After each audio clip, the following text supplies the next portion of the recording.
Yeah, working harder, better, and faster. Reddit Hounds beats Gunma Samurai. 84-84, we went on percentage. As you can tell, they two-starred R11s, but left 1, 2, 3 open. 3 Town Hall 10s open. As you can see, they cleared the rest here. We did the same. Wait, we did not. We only one-starred number 3, but we cleared all but 2 of their Town Hall 10s.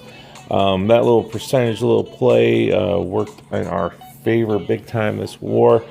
As you can tell, we just one-starred more than them. 3-stars to say more than them. The six-packers of this war, we're getting through all this real fast here. Get to the meeting. We got Mahler with a 6-pack. Adu with a 6-pack. Rizzle for Sigil with a 6-pack. Benny with a 6-pack. David with a 6-pack. Eder Lucho with a 6-pack. And the 6-packs. Wait, here we got Rich with the 3-star coming up. And then Abigor and Bucknut with the 6-packs from the Town Hall 11s. This really came down.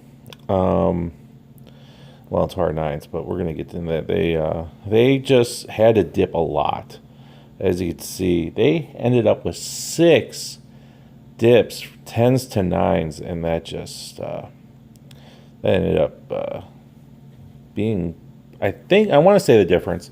We'll show Rizzle's witch attack here in the background.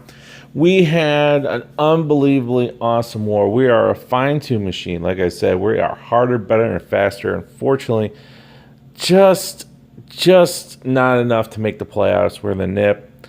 We got real close to the playoffs. We got together as a team. We're looking forward to Season 3 CWL after the nip.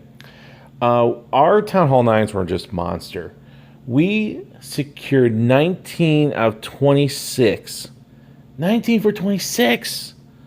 That is just insane. It set us up so well up top. They started doing scouts early, and then all of a sudden they ran out of Town Hall 9 attacks and had to do 6 dips. That just really put them behind the 8 ball and didn't allow their 10s to go to work on ours, thankfully. That ended up being the difference. We got a 10v10 triple. They didn't. And really, if we were able to 2-star their third 10, we would have done it. But it was a pretty good percentage on that 1-star, so we felt confident we would win any tie, which we did win a tie against Gunma Samurai. So shout out to those guys. It was a great war. And wish you well in the playoffs. This Gunma Samurai is a playoff team. We beat them in our last week, so that's always good to be able to go into that. So without further ado, we're going to go to the replays here and watch some kick-ass attacks by our 9s. And further ado is ado! Ha-ha! Gotta love that. Bringing the go-bo ho. Yes, do bringing the go ho on their 29 here. Starting at the 3 and 4 or 4 and 5 area. Starting with the funnel, the all-important funnel.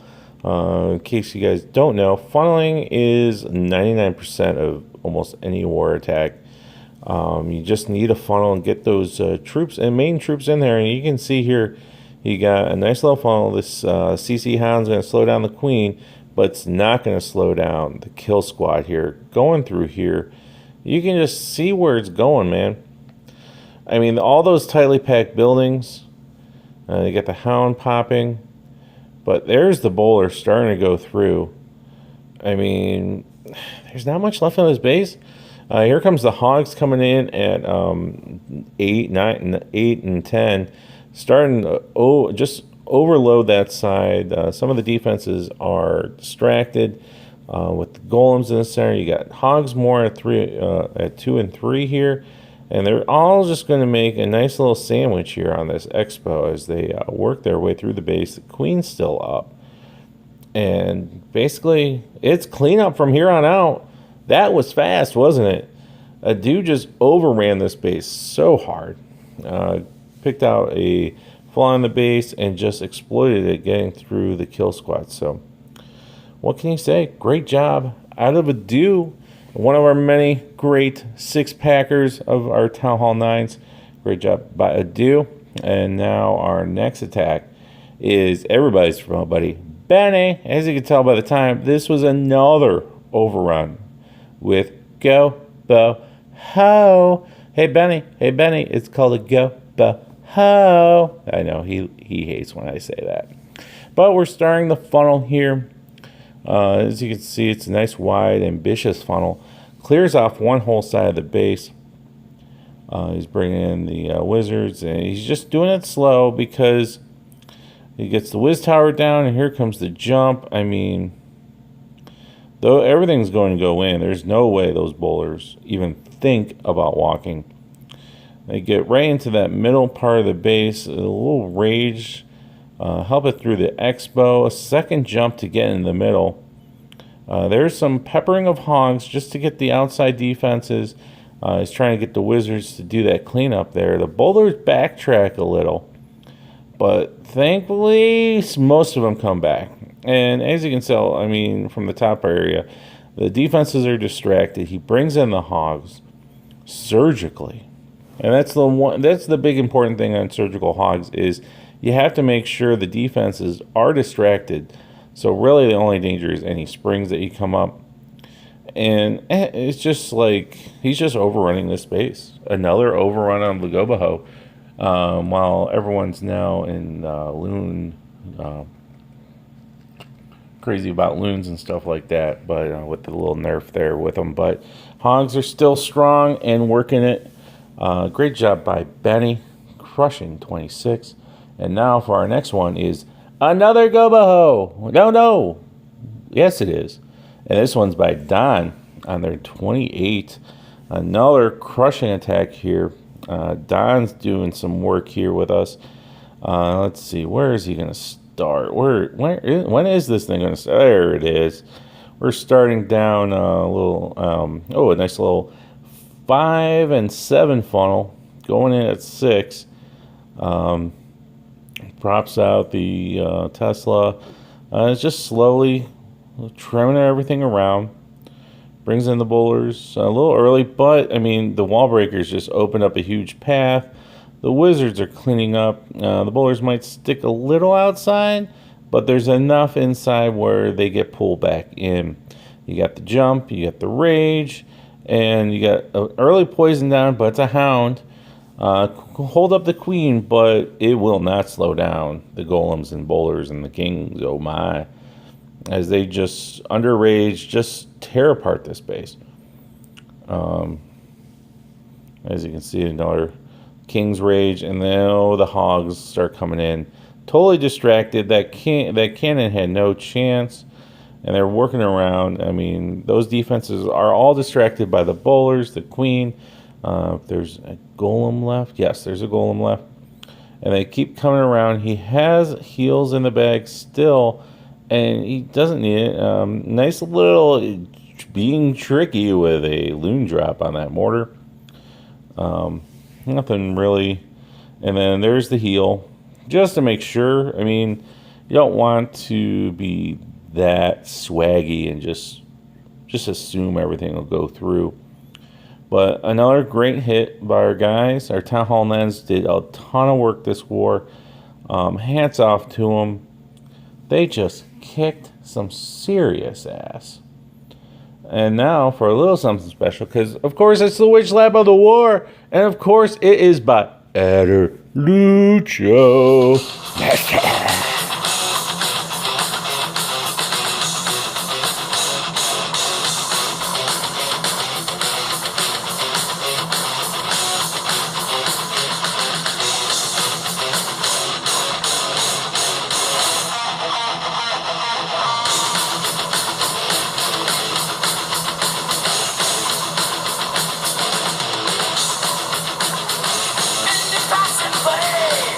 Crumbling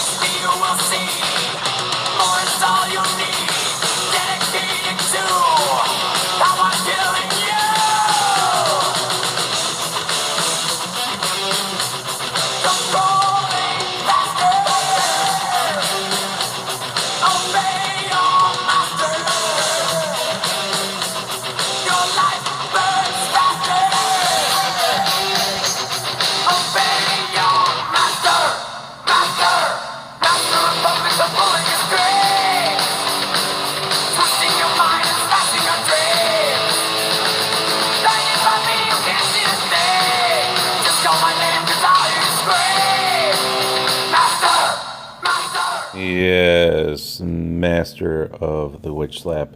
And we go from Edgar's master of witch slapping to another witch slap here.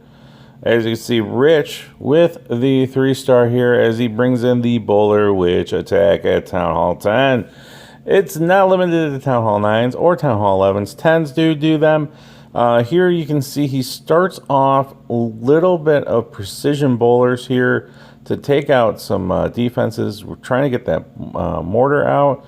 He tries to get the armory camp, but he gets just enough trimming. I mean, you see the bowler at 6, trying to get some damage on those. Gets the whiz tower out of this, which is just golden and helps the witch attack just boost off. As you can see, the witches start coming in at 6. You see the giant down first because it's going to be some heavy stuff. You got to make sure the witches spawn those skellies on the outside to get going. You see the hero is already going in. The golem's already going in. Going in to deal that inferno first. As you can see, the pre-bowlers help funnel those witches down south, kept the bowlers up north so they can get the edges like they're supposed to. And there you can see the kill squad just plowing through. That's the power of this attack, and he gets through. I mean, the bowlers are still up, taking out the second inferno. That's big, and the queen is still there. You see the golem is tanking that whiz tower, which helps those witches and bowlers on the north side. As you can see, we lost bowlers on the south, but there's only not much left. You have a mortar, you have a cannon, you have a giant in the back to do a little extra tanking, and this base is wrecked. Great planning by our guys. I know our 10s worked on this one. With all the extra hits that we had, the 10s were able to do some damage. Unfortunately, we couldn't get the last 11, but oh well, it came out in the end. Hats off to Gunma and Samurai for that. But yeah, it's just I mean, we have an unbroken golem at the end, and we got the mass of skellies going to just destroy that last gold mine. Great job by Rich. And there we are. So that's the final. We did win by percentage over Gunma Samurai, but a win is a win. Dang it! We've had so many close losses this season. We're 5-6. Great close by our guys. I mean, we had some rough spots in the near the beginning where we just kept losing close war after close war. So close to the playoffs, but we're in the nip. So this is Piney. Great War will be in the nip. It's going to be next week. I know this is a little late on the recap, but this is Piney, and I'm out.